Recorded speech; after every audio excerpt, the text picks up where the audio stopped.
नमस्कार, news India देख रहे हैं आप। मैं हूं आपके साथ पूजा अग्रवाल। राजधानी एक्सप्रेस में आप सभी का स्वागत है। रुक करेंगे उत्तराखंड की खबरों का। दिल्ली में आज उत्तराखंड बीजेपी की अहम बैठक होगी। बैठक में उत्तराखंड के सभी सांसद मौजूद रहेंगे। केंद्रीय मंत्री अजय टम्टा के आवास पर बैठक होगी। बैठक में सीएम पुष्कर सिंह धामी भी शामिल होंगे।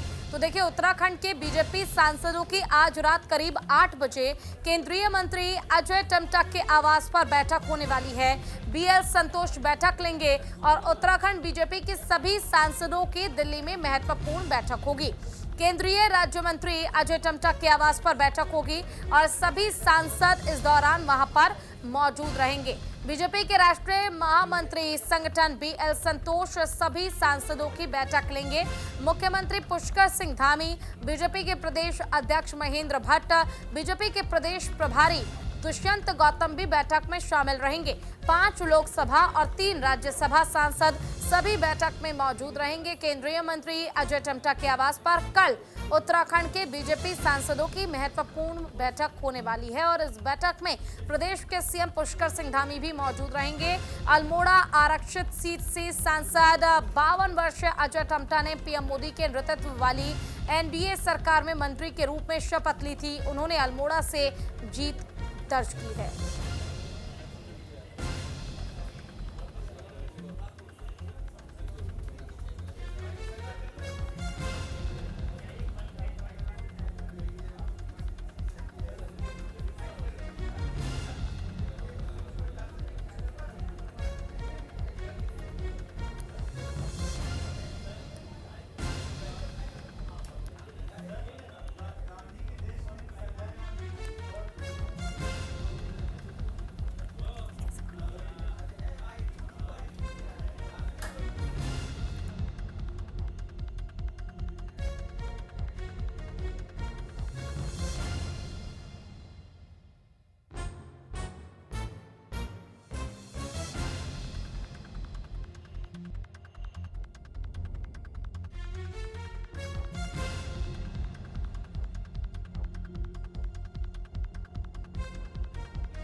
केंद्रीय मंत्री अजय टम्टा के आवास पर मीटिंग होगी और बैठक में सीएम पुष्कर सिंह धामी भी शामिल होंगे। आपको बता दें कि दिल्ली में आज उत्तराखंड बीजेपी की अहम बैठक होगी जिसमें केंद्रीय मंत्री अजय टम्टा शामिल होंगे।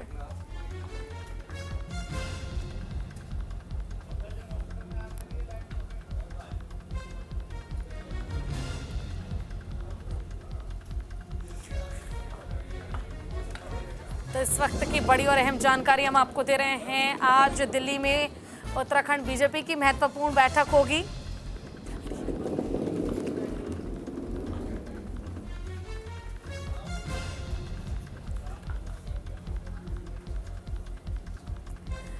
तो देखिए, इस बैठक को लेकर जो महत्वपूर्ण जानकारी है वो हम आपको दे दें। दिल्ली में ये महत्वपूर्ण बैठक होनी है। उत्तराखंड बीजेपी की ये बैठक होगी और इस बैठक की अध्यक्षता खुद केंद्रीय मंत्री अजय टम्टा की ओर से की जाएगी। इस बैठक में शामिल होने के लिए पहुंचेंगे मुख्यमंत्री पुष्कर सिंह धामी और पुष्कर सिंह धामी इस बैठक में शामिल होंगे। इसके साथ ही जो तमाम सांसद हैं उत्तराखंड के, वो भी इस बैठक में शामिल होंगे और साथ ही उपचुनाव को लेकर भी चर्चा की जाएगी। कई ऐसे महत्वपूर्ण मुद्दे हैं जिन्हें लेकर चर्चा की जाएगी। लेकिन ऐसे में देखिए, दिल्ली में ये बैठक काफी महत्वपूर्ण हो जाती है क्योंकि बीएल संतोष भी इस बैठक में होंगे।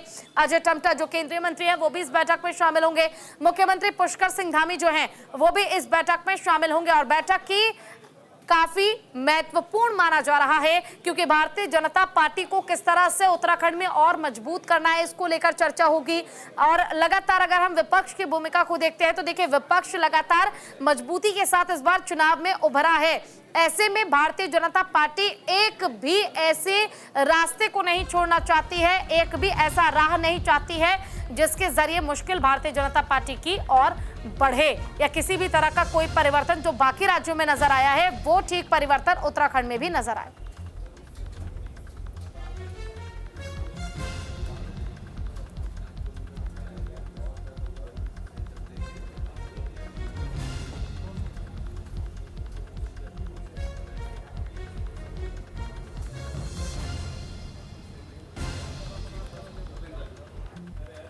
वहीं बजट सत्र को लेकर महेंद्र भट्ट का बयान सामने आया है। बीजेपी प्रदेश अध्यक्ष ने जताई है उम्मीद, उत्तराखंड पीएम मोदी के ड्रीम प्रोजेक्ट का हिस्सा है।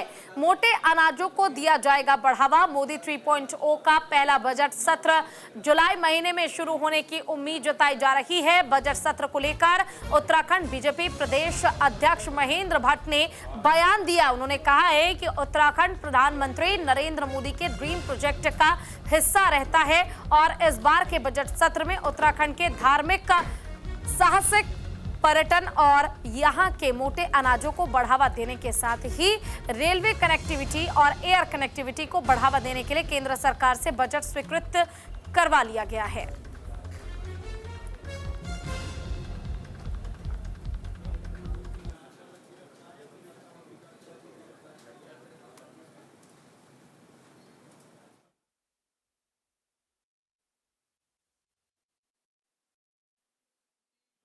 प्रधानमंत्री जी के ड्रीम प्रोजेक्ट का हिस्सा रहता है और मैं कह सकता हूं कि इस बार के बजट में उत्तराखंड का जो धार्मिक पर्यटन है, साहसिक पर्यटन है और भी अनेकों, चाहे वो श्री अन्न का विषय हो उसको जोड़ते हुए और भविष्य के अंदर रेलवे कनेक्टिविटी के विषय, हवाई कनेक्टिविटी के विषय, निश्चित मुझे पूरा विश्वास है इस बार के बजट में सबकी व्यवस्थाएं निश्चित रूप से दिखाई देगी। उत्तराखंड क्योंकि प्रधानमंत्री जी के ड्रीम प्रोजेक्ट का हिस्सा रहता है और मैं कह सकता हूं कि इस बार के बजट में उत्तराखंड का जो धार्मिक पर्यटन है, साहसिक पर्यटन है और भी अनेकों, चाहे वो श्री अन्न का विषय हो उसको जोड़ते हुए और भविष्य के अंदर रेलवे कनेक्टिविटी के विषय, हवाई कनेक्टिविटी के विषय, निश्चित मुझे पूरा विश्वास है इस बार के बजट में सबकी व्यवस्थाएं निश्चित रूप से। तो वहीं हरिद्वार से खबर है, जहां मजदूरों का प्रदर्शन लगातार जारी है। लक्सर के टायर फैक्ट्री में आंदोलन जारी है। कर्मचारियों को बेवजह निकालने का आरोप लगा है। कांग्रेस नेता सतवीर चौधरी भी इसमें शामिल हैं। तो देखिए, लक्सर में टायर फैक्ट्री प्रबंधन के खिलाफ कर्मचारियों और किसान यूनियन पटेल गुट के कार्यकर्ताओं ने अपना आंदोलन जारी रखा है और फैक्ट्री प्रबंधन के खिलाफ आरोप लगाते हुए कहा कि कर्मचारियों को बेवजह फैक्ट्री से निकालने के निर्देश दिए गए हैं, जिसका विरोध लगातार किया जा रहा है।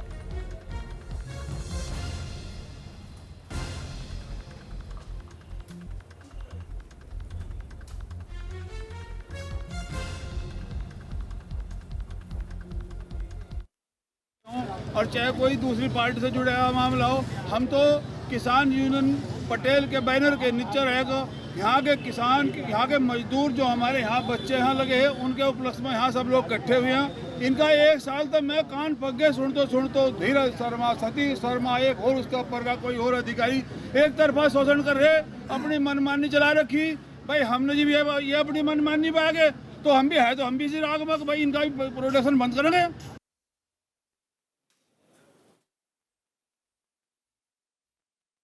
ये यहाँ का जो प्रबंध तंत्र है इस फैक्ट्री का, ये श्रम कानूनों का घोर उल्लंघन कर रहा है। किसी भी कर्मचारी को निकालने से पहले उसको नोटिस दिया जाता है कि तुम्हारा ये अपराध है, तुमने ये गलती की है। इनका क्या है, बुलाएंगे HR में 2 सिक्योरिटी गार्ड बुलाएंगे कि करो साइन और बाहर जाओ। इनके घर की हुकूमत है, ये इलाका हमारा है, हमारी ज़मीन में फैक्ट्री लगी हुई, हम मालिक है इस फैक्ट्री के। अब इन्हें पता लग जाएगा, इन छठी का दूध याद दिला देगा यहाँ का जन समुदाय जो यहाँ आ जाए। इसमें सभी राजनीतिक दलों के लोग समर्थन देंगे इन कर्मचारियों को जब तक ये अंदर नहीं जाते, या तो इनको अंदर बुलाएं वरना VRS दें, जैसे इन्होंने पहले दिया है। चलिए, एक और बड़ी अहम जानकारी आपको दे दें। कैबिनेट मंत्री गणेश जोशी का हरिद्वार दौरा। जोशी ने हरिद्वार की जनता का आभार व्यक्त किया है। पीएम मोदी किसानों के बारे में सोचते हैं। कैबिनेट मंत्री गणेश जोशी ने हरिद्वार का दौरा किया, जहां उन्होंने लोकसभा चुनाव में बीजेपी को जिताने के लिए हरिद्वार की जनता का आभार व्यक्त किया। उन्होंने कहा कि बीजेपी सरकार ही किसानों की सच्ची हितैषी है। प्रधानमंत्री बनते ही नरेंद्र मोदी ने साल भर पहले किसान सम्मान निधि की किस्त जारी करने का काम किया है।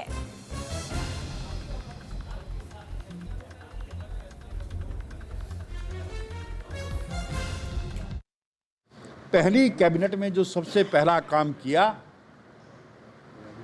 किसान सम्मान निधि की पत्रावली पर हस्ताक्षर करने का काम देश के प्रधानमंत्री मोदी जी ने किया और देश के 10 करोड़ से अधिक किसानों के लिए 20,000 करोड़ की पहली किस्त जारी की है। वहीं ग्रामीणों की आवास की चिंता करते हुए 3 करोड़ आवास देने का संकल्प मोदी सरकार ने लिया है, प्रधानमंत्री जी ने।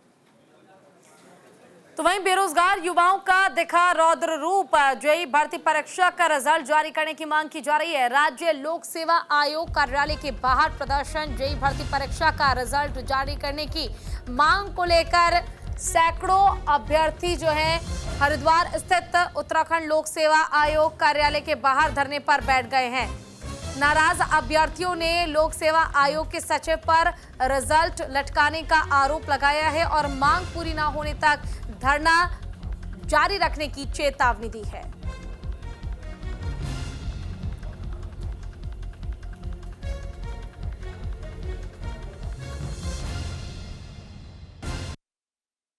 कि हमारा यही है सर कि सभी ने ये निर्णय, मैं भी एक छात्र हूँ, सारे छात्र हैं, सभी का ये सामूहिक निर्णय ये है कि आयोग वाले आज ही हमारा रिजल्ट दे दे, हम तब तक घर चले जाएंगे और जब तक आयोग रिजल्ट जारी नहीं करता तब तक हम फिर ये डेली आएंगे, बैठे रहेंगे यहाँ पे। क्या करें, तब घर में भी हमारे माँ बाप सुना रहे हैं हमें कि आपका इतना समय हो गया, आपका रिजल्ट नहीं आ रहा है, इतना टाइम आप लगा चुके हो, तो वही यहीं बैठे रहेंगे। ये चाहते हैं कि जल्दी से जल्दी हमारा रिजल्ट आए, क्योंकि हमें काफ़ी सारी डेट मिल चुकी है लेकिन अभी तक हमारा रिजल्ट नहीं निकला, जिससे हम काफ़ी परेशान हैं।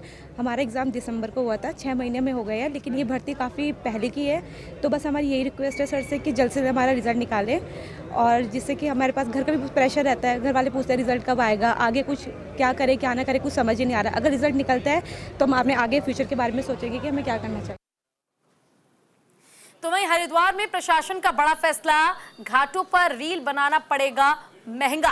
गंगा घाट पर रील बनाने वालों के लिए ये खबर है, अगर आप गंगा घाट पर जाकर रील बनाते हैं तो आपके खिलाफ कार्रवाई होगी। हरिद्वार में गंगा घाटों पर लगाई गई है चेतावनी बोर्ड, गंगा घाटों पर रील्स बनाने पर कार्रवाई की जाएगी। तो अगर अब आप गंगा घाट पर रील बनाते हैं तो आपके खिलाफ कार्रवाई की जाएगी, जुर्माने का प्रावधान भी होगा। तो इसलिए सतर्क हो जाइए, धार्मिक स्थलों पर ज्यादा रील बनाने से बचें और बेवजह अपनी जान को आप जोखिम में बिल्कुल भी ना डालें।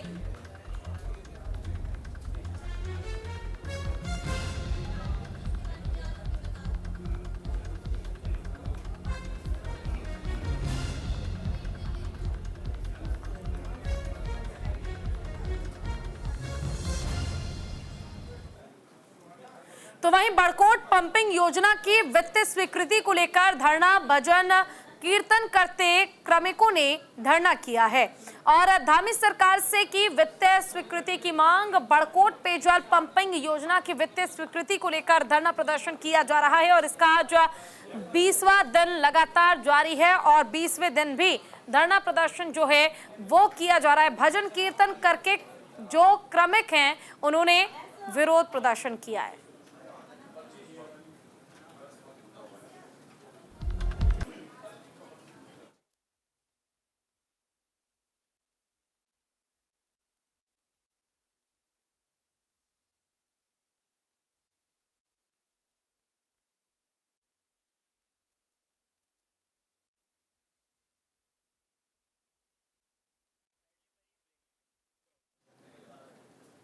तो देखिए फिलहाल हरिद्वार में चलाया जा रहा है ये विरोध प्रदर्शन और भजन कीर्तन करके क्रमिकों ने विरोध जताया। धामी सरकार से हम पानी के समस्या में आ रखे हैं। हम यमुना के तट पे है, हमें पानी नहीं मिल रहा है, बहुत ज़्यादा परेशान, सारी जनता परेशान, 4 महीनों से परेशान है।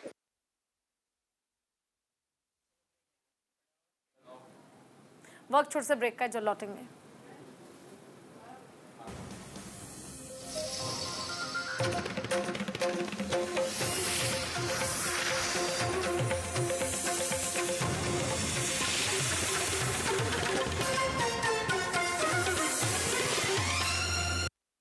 और हरिद्वार में चलाया जा रहा है सत्यापन अभियान। 122 संदिग्धों पर पुलिस ने कार्रवाई की है। बिना सत्यापन के किराएदार रखने वालों पर भी शिकंजा कसा जाएगा। पुलिस की कार्रवाई से लोगों में हड़कंप मच चुका है। हरिद्वार में बिना सत्यापन के किराएदार रखने वाले मकान मालिकों के साथ अब सख्ती बरती जाएगी। बल्कि बस्तियों में रह रहे संदिग्धों के खिलाफ जिले भर में सत्यापन अभियान चलाया जा रहा है। 122 संदिग्ध लोग पाए गए हैं जिनके खिलाफ पुलिस कार्रवाई कर रही है। वहीं पुलिस की कार्रवाई से लोगों में हड़कंप मच चुका है, लोगों में डर है, लेकिन सत्यापन करा के ही आप किसी भी व्यक्ति को किराए पर मकान दे सकते हैं। फिलहाल हरिद्वार जिले में ये सत्यापन अभियान चलाया गया है। आगे उत्तराखंड के तमाम जिलों में भी ये चलाया जाएगा, जिसमें आपके आधार कार्ड की जरूरत आपको पड़ने वाली है। 122 संदिग्ध लोगों को फिलहाल गिरफ्तार कर लिया गया है, जिनके खिलाफ कार्रवाई की जा रही है। पूछताछ का भी सिलसिला लगातार चल रहा है।